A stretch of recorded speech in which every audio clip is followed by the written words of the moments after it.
ونسلم على رسوله الكريم أما بعد فأعوذ بالله من الشيطان الرجيم بسم الله الرحمن الرحيم قل هو الرحمن آمنا به وعليه توكلنا فستعلمون من هو في ضلال مبين۔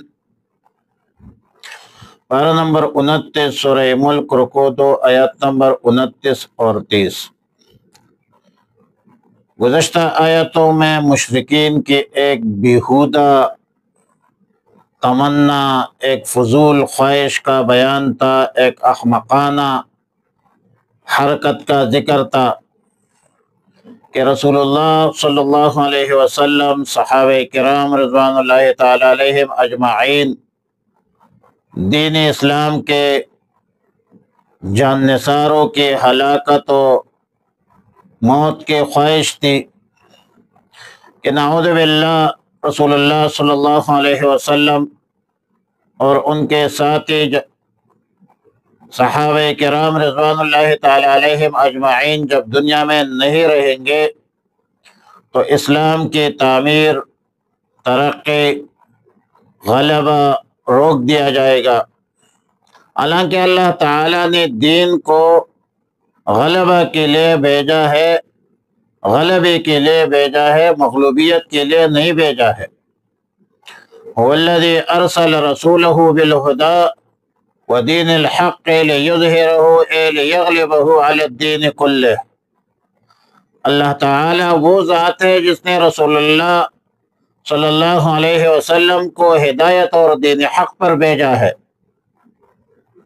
اور اس لیے بھیجا ہے، لام تعلیل ہے، لیظہرہ لیغلبہ، تاکہ تمام ادیان باطلہ پر غالب آ جائے۔ آیت مذکورہ میں رسول اللہ صلی اللہ علیہ وسلم کو خطاب ہے کہ یا رسول اللہ صلی اللہ علیہ وسلم ان مشرکین منکرین کو کہہ دیجئے کہ هو الرحمن، وہی رحمان ہے، آمنا بہ، جس پر ہم نے ایمان لایا ہے، اور ایمان کا تقاضا یہ ہے کہ ہم سب سے پہلے اللہ کی الوہیت، وحدانیت کو زبان سے، قلب سے، اعتقاد کی بنیاد پر من و عن مان لے کہ اللہ کی ذات و صفات میں کوئی شریک نہیں، کوئی سہیم نہیں، مدد اور نصرت اللہ کی طرف سے ہے۔ وَمَا النَّصْرُ إِلَّا مِنْ عِنْدِ اللَّهِ، حکومت، عزت اللہ کی طرف سے ہے۔ وَتُعِزُّ مَن تَشَاءُ وَتُذِلُّ مَن تَشَاءُ بِيَدِكَ الْخَيْرُ إِنَّكَ عَلَى كُلِّ شَيْءٍ قَدِيرٌ۔ اور پھر فرمایا وَعَلَيْهِ تَوَكَّلْنَا، اللہ ہی پر ہم نے توکل کیا ہے۔ اللہ پر توکل اور بھروسہ یہ کامیابی، کامرانی کی ضمانت ہے، کیونکہ فتح، نصرت اللہ کے اختیار میں ہے۔ کم من فئۃ قلیلۃ غلبت فئۃ کثیرۃ بإذن اللہ۔ اللہ تعالیٰ ہر چیز پر قادر ہے، اللہ کی قدرت ہر چیز پر غالب ہے۔ اللہ رب العالمین فعال لما یرید ہے، اور ان مشرکین کو منکرین کو عنقریب پتہ چل جائے گا کہ من ہوا فی ضلال مبین، کون دلالت پر ہے، گمراہی پر ہے، کون تباہی بربادی کے دہانے پر ہے۔ اور پھر سورت کے آخر میں کفار، منکرین، مشرکین کو تنبیہ کر دی، عذاب کی وعید سنائی، ارشاد فرمایا کہ قل ارأیتم ان اصبح ماؤکم غورا فمن یأتیکم بماء معین۔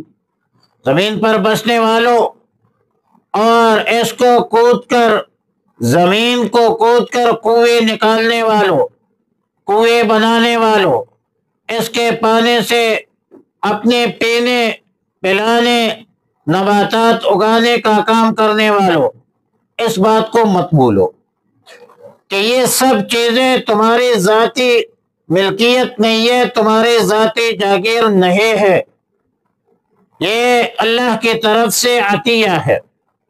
یہ پانی اللہ نے برسایا ہے، اور اس پانی کو برف کی شکل میں بحر منجمد بنا کر پہاڑوں کی چوٹیوں پر لا دیا ہے کہ سڑنے اور خراب ہونے سے محفوظ رہے۔ پھر اس برف کو آہستہ آہستہ پگھلا کر پہاڑوں کے عروق رگوں کے ذریعہ زمین کے اندر اتار دیا، اور بغیر کسی پائپ لائن کے زمین میں اس کا ایسا جال پلایا ہے کہ جہاں چاہے زمین کھود کر پانی نکال دو، مگر یہ پانی جو اللہ نے زمین کے اوپر ہی کی سطح پر رکھ دی ہے، جس کو زمین کھود کر نکالا جا سکتا ہے، یہ سب کچھ خالق کائنات، مالک کائنات، رازق کائنات کا عطیہ ہے۔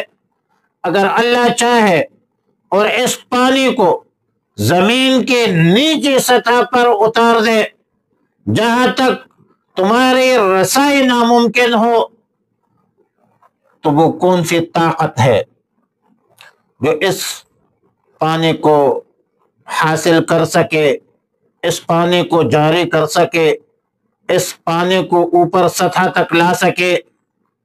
اور حدیث میں ہے کہ جب ایک آدمی اس آیت کی تلاوت کرے تو اس کو یہ کہنا چاہیے اللہ رب العالمین، یعنی اللہ رب العالمین ہی اس کو پانی کو لا سکتا ہے، ہمارے کسی کے طاقت میں بس میں نہیں ہے۔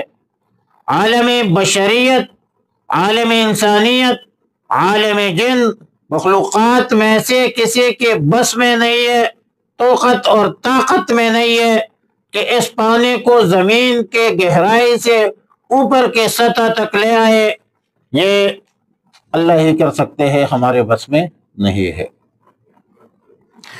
قل هو الرحمن آمنا بہ، کہہ دیجئے کہ وہی ہے رحمان، بڑا مہربان، آمنا بہ، ہم نے ایمان لایا ہے اس پر، وعلیہ توکلنا، اور اسی پر ہم نے بھروسہ کیا۔ فستعلمون، پس ان قریب تم جان لوں گے، من ہوا فی ضلال مبین، کہ کون ہے وہ جو کلی گمراہی پر ہے۔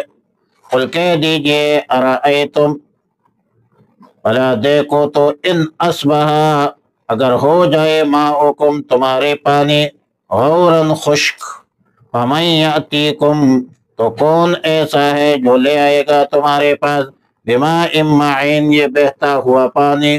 اللہ ربنا ورب العالمین، اللہ رب العالمین۔ اللہم ربنا اتمم لنا نورنا انک علی کل شیء قدیر، اللہم وفقنا لما تحب وترضى، وصلی اللہ تعالی علی خیر خلق محمد وآلہ وصحبہ۔